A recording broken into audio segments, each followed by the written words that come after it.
Fidèles internautes de National TV, merci de nous préférer pour vous informer. Bonsoir à vous tous et bienvenue à cette session d'information dont voici le sommaire. Deuxième étape de la tournée de gratitude du deuxième secrétaire parlementaire, c'est l'arrondissement d'Akpadanou qui a accueilli les élus ce mercredi de la Tabaski. Dans ce journal, on en parlera. Troisième et dernier jour pour les fidèles musulmanes de se racheter conformément aux saintes écritures pour l'immolation du mouton de la Tabaski. Retour sur l'ambiance dans les maisons le jour de la Tabaski, mercredi dernier. Enfin, gestion interne dans les institutions de la République, la RAC et la BEF, aux trousses de 3 cadres. Dans cette édition, vous en saurez davantage. Mesdames et messieurs, voilà pour les titres. Le développement, c'est juste après ceci. La campagne de distribution de moustiquaires imprégnés a démarré sur l'ensemble du territoire national. Comment se déroule le travail sur le terrain? Voici le constat fait par une équipe de rédaction de National TV.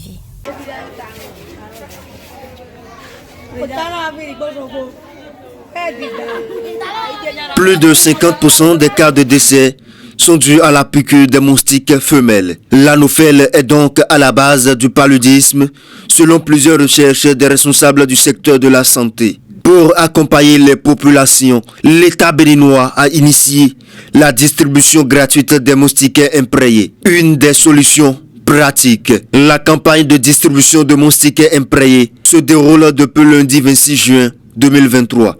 Bon, si les sites de distribution de ce que par exemple vous promet, ça se passe très bien. Les populations sont sorties de façon massive, puis la distribution évolue normalement.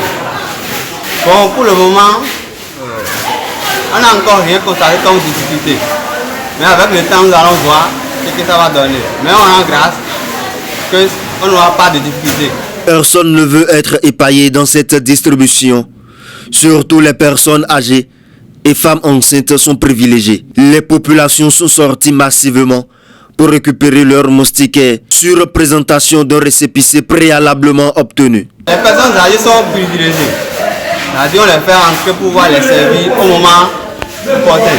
Les femmes enceintes aussi, on les sert aussi. Selon les récipiendaires, le travail se déroule en de bonne qualité. Ils n'ont pas manqué de faire des propositions à l'endroit des responsables.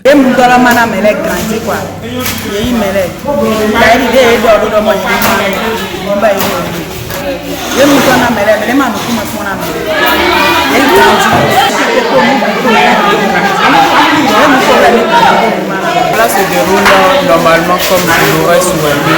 Seulement que je constate qu'il y a beaucoup de personnes qui se plaignent en soi disant qu'eux ne reçoivent pas encore les moustiquaires comme cela se doit. Mais la seule et l'unique chose que moi je pourrais les dire, c'est de se patienter. Ce qui est sûr, ils vont recevoir les moustiquaires. La campagne de distribution de moustiquaires imprégnés a débuté lundi 26 juin 2023 et doit s'étendre sur plusieurs jours. C'est sur l'arrondissement d'Akpadanou dans la commune d'Adjoum que le deuxième secrétaire parlementaire, l'honorable David Godonou Kwensa et sa collègue Denise Degbedi ont mis le cap ce mercredi 28 juin 2023. C'est dans le cadre de leur tournée de remerciements à l'endroit des populations de la commune d'Adjoum après les législatives du 8 janvier 2023. Le reportage.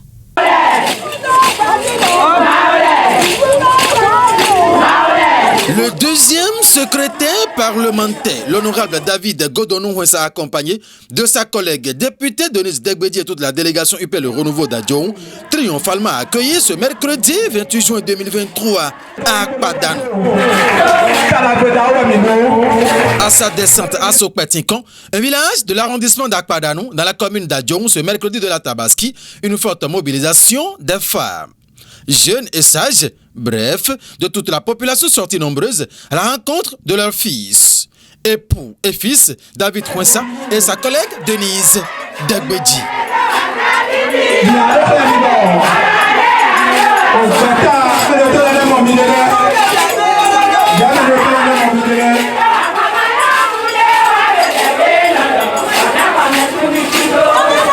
Dans le cadre de leur tournée de remerciements entreprise depuis quelques semaines pour témoigner toute leur reconnaissance à la population d'Adjohun pour le sursaut patriotique dont elle a fait montre le 8 janvier 2023 et qui leur a valu le titre de honorable député pour la 9e législature.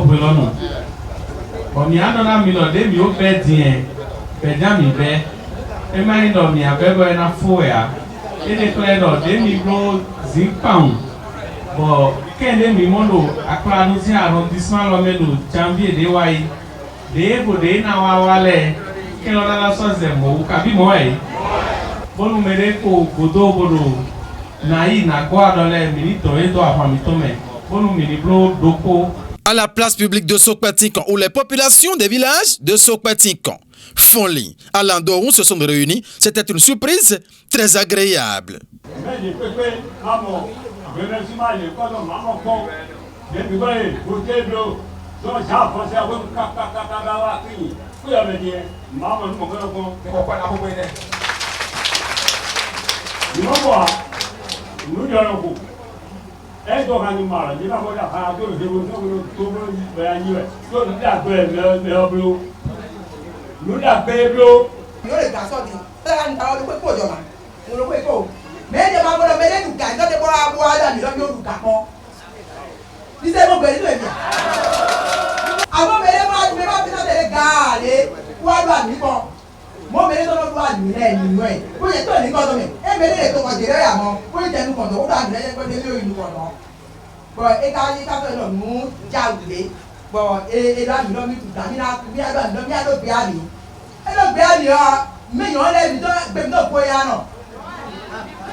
L'honorable Denise Degbedi, fidèle compagnon de son deuxième secrétaire parlementaire, reconnaît et salue l'effort d'Adjohun pour la victoire du Baobab le 8 janvier 2023.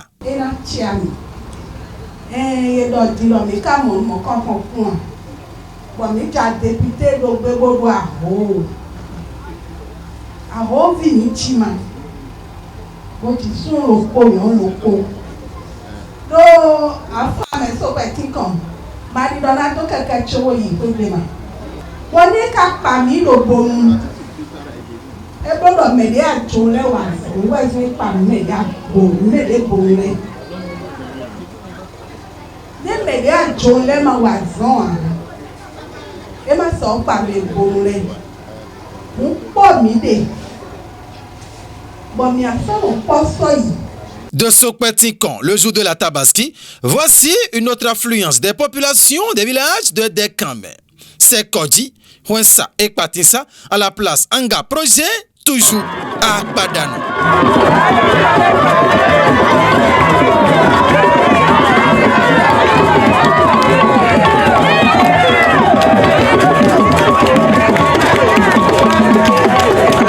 Ici, c'était toute une autre effervescence.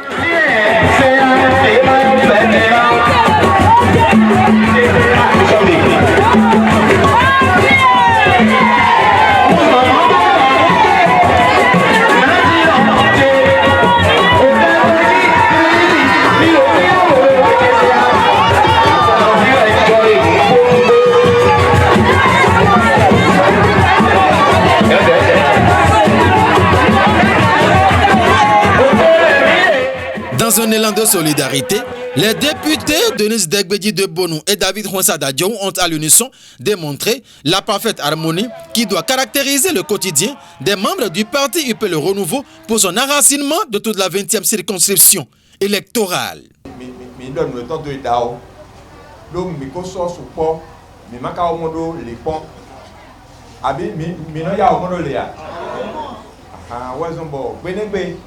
bele que mi wa campagne bloqué fier ndo ko de na mi ndo ami do so sa keten badi file no ki hande mais na so flingo flimi po marane ji e do na mi do se o na mi kwa ko de po mi o susi yen ko de ma do mo fi glan we ya de mi se to aga e yon se na mi bon e ka yo yon ko na mi. Partout, ce mercredi 28 juin 2023, jour de la Tabaski, le député David Godonou Mwensa, deuxième secrétaire parlementaire de Vive Voix, s'est servi du traditionnel merci en guise de reconnaissance à l'endroit des populations, sinon des votants des 8 villages déjà parcourus dans l'arrondissement d'Akpadanou. La séance d'aujourd'hui fait suite à celle qu'il a déjà effectuée, sinon qu'ils ont déjà effectuée à Gangban. C'est l'étape d'Akpadanou, aujourd'hui où nous avons invité les militants UP Le Renouveau pour leur dire merci. Avec la coordination bien sûr communale UP Le Renouveau d'Adjoung et les députés Mwensa David et Degbedi Denise. Ils sont venus avec nous remercier la population par rapport à leur soutien au parti UP Le Renouveau, leur soutien, leur vote qui ont permis aujourd'hui leur élection. Donc, nous sommes venus remercier les populations. L'honorable David Godonou Mwensa et sa collègue Denise Degbedi et toute la coordination communale UP Le Renouveau d'Adjoung maintiennent toujours les pieds sur l'accélérateur. Aucun des villages de tous les arrondissements d'Adjoung ne sera laissé pour compte. Après Gangban, Akpadanou vient d'être presque bouclé et la lutte se poursuit.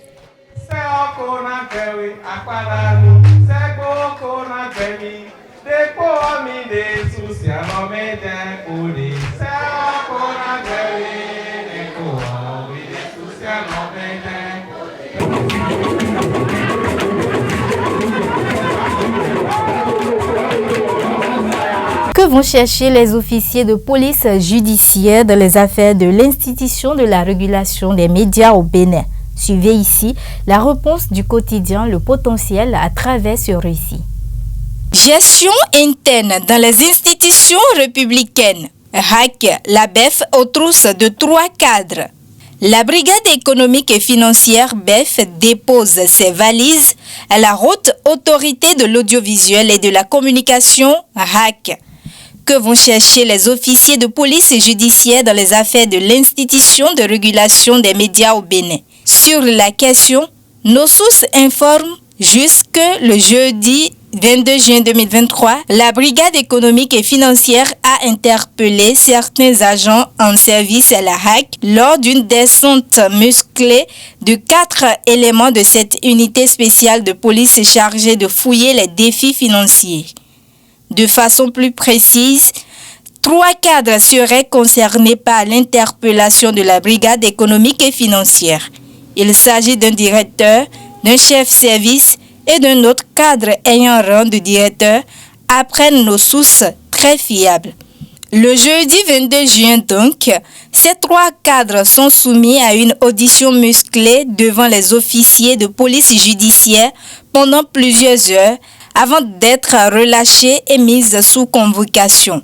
Pour l'heure, ce qui est reproché aux 3 cadres n'est pas assez connu. Mais l'affaire défraie la chronique depuis la fin de la semaine écoulée avec diverses interprétations à suivre. À laisser lire le quotidien Le Potentiel dans sa parution de ce lundi 26 juin 2023. La fête de la Tabaski a été effective ce mercredi 28 juin 2023 dans les ménages de Porto Novo après la prière dite sur les différentes places Idi partout dans la ville capitale. Un tour de ville pour le constat que voici. Suivez.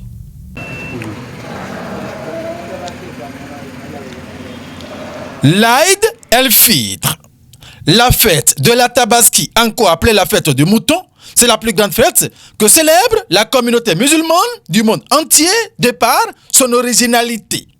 La fête de la Tabaski tire sa source du Saint-Coran à travers l'obéissance de l'homme à Dieu le Père. À Porto Novo comme partout ailleurs dans le monde, la fête a eu lieu. Après la prière d'ensemble dite aux différentes places iris de la ville capitale, les fidèles musulmans pratiquants de la religion islamique ont sacrifié à la tradition d'immolation de moutons. Presque partout à Porto Novo, dans les ménages, des milliers de têtes de moutons sont tombées. Des bêtes bien, des bêtes complets, des bêtes en forme. Bref, la ville aux trois noms, Porto Novo. Rogbonou Adiaté ne s'est pas fait compter l'événement. Les bêtes immolées, oui. Mais ça ne doit pas s'arrêter là, selon les Saintes Écritures. La viande d'un bélier bien portant immolé, le jour de la Tabaski, ne doit pas être conservée pour soi ou pour toute sa famille uniquement. L'animal immolé doit être divisé en 3 grandes parties égales, dont une partie pour la famille nucléaire. La seconde pour les cousins et d'autres dans l'entourage immédiat. L'animal immolé doit être divisé en 3 grandes parties égales, dont une partie pour la famille nucléaire. La seconde pour les cousins et les cohabitants de l'entourage immédiat et d'ailleurs. La troisième partie pour les visiteurs. Telle serait la recommandation du Saint-Coran pour l'usage qui doit être fait du bélier immolé pour la Tabaski. C'est à ce seul prix qu'Allah subhanahu wa ta'ala accordera les récompenses qui en découlent à un musulman qui observe cette prescription le jour de la Tabaski. Rappelons que Dieu accorde jusqu'à 72 heures à tout fidèle musulman capable d'immoler une bête, mais de grâce. L'être humain doit s'abstenir d'outrepasser ses limites si les moyens font défaut. Allah ne l'exige nullement et loin d'être un pilier de l'islam, la Tabaski n'est qu'un acte d'obéissance à la voie céleste selon les pratiquants. Bonne fête à toute la communauté musulmane.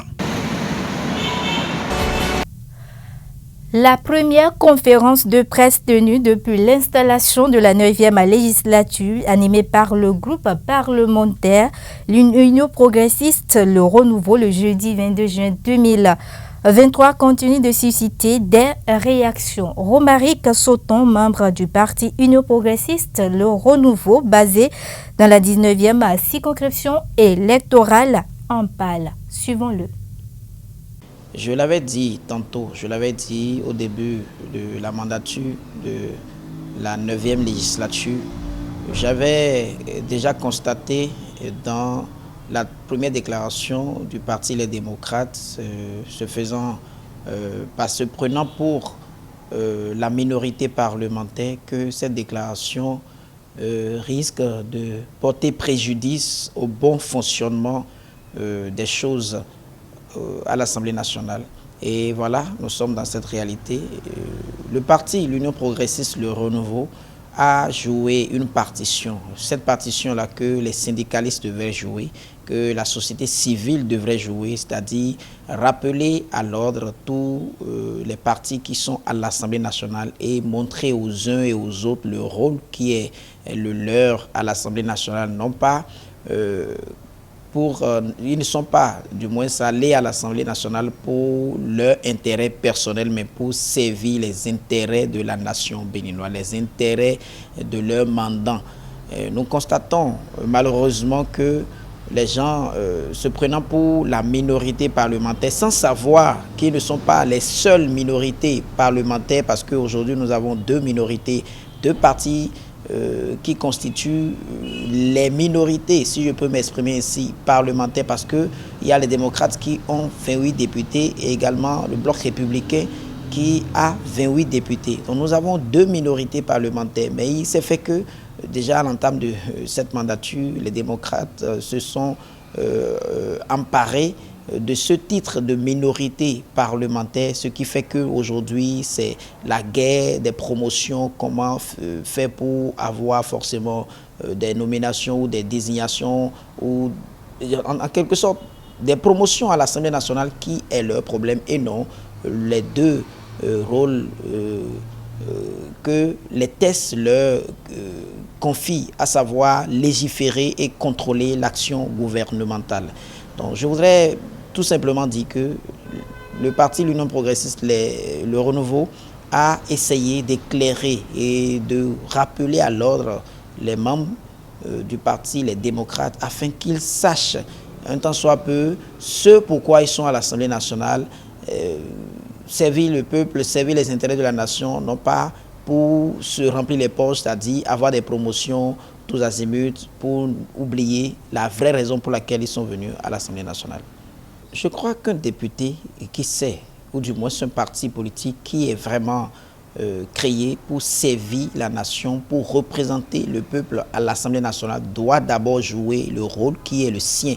Vous allez constater également dans la déclaration de l'Union progressive Le Renouveau que l'UP, le Renouveau, a toujours la main tendue pour qu'il y ait une bonne ambiance à l'Assemblée nationale, quand bien même c'est le parti majoritaire, c'est-à-dire qui a plus de députés à l'Assemblée nationale, ils sont toujours prêts. Le président de l'Assemblée nationale, membre de ce parti, il a toujours témoigné dans ses discours, prêt à tendre la main aux deux minorités parlementaires. Moi, je dirais tout simplement que plutôt que de se livrer une guerre de promotion à l'Assemblée nationale, il devrait essayer de voir quelle est la stratégie, la formule qu'il faut utiliser pour approcher le parti qui a plus de députés à l'Assemblée nationale afin d'avoir cette promotion. Il ne faut pas se prévaloir ce titre de minorité parlementaire pour exiger qu'on accorde plus de faveur à son parti. Parce que si nous avons deux partis qui ont les mêmes effectifs en matière d'élus à l'Assemblée nationale, il va falloir que lorsqu'il y aura une opportunité, chaque parti essaie d'approcher celui-là qui a plus de députés pour négocier. Plutôt que de se prévaloir ce titre pour exiger, il fallait négocier. Et si vous négociez, ça marche, tant mieux. Parce que c'est le plus haut niveau de la politique, l'Assemblée nationale. Je voudrais inviter tous les députés, tous les honorables députés à toujours se rappeler du rôle qui est le leur lorsqu'ils vont chercher à prendre la parole à n'importe quel moment, lorsqu'ils vont chercher à prendre n'importe quelle décision. Je parle à tous les partis, à l'UP, le Renouveau, je parle au Bloc républicain, je parle au parti Les Démocrates, que nous les avons envoyés. Je parle de la jeunesse béninoise, nous les avons envoyés parce que c'est cette couche qui exprime le plus de voix lors des votes. Nous les invitons à œuvrer pour la promotion des intérêts surtout, à œuvrer pour l'intérêt de la jeunesse et non pas l'intérêt de leur génération. Parce qu'aujourd'hui, beaucoup de leaders, je vais dire, mènent des luttes générationnelles et non des luttes de la jeunesse. Parce que lorsque vous menez une lutte de la jeunesse, même si vous passez, même si vous vieillissez, les générations futures en profitent. Parce qu'elles deviennent, les enfants, les adolescents deviendront jeunes un jour et vont jouir des acquis des luttes que vous avez eu à mener. Mais lorsque vous menez une lutte générationnelle, vous allez partir avec les acquis de cette lutte-là, mais la génération future ne pourra rien profiter. Donc je voudrais porter la voix de la jeunesse et profiter de votre canal pour les inviter à se rappeler du rôle qui est le leur et de comment ils doivent réfléchir désormais pour que nous ayons un développement durable au Bénin. Et puis ce journal prend fin pour laisser place à d'autres programmes de National TV. Mesdames et messieurs, merci à vous tous de nous avoir suivis. Bon week-end à vous tous et à très bientôt.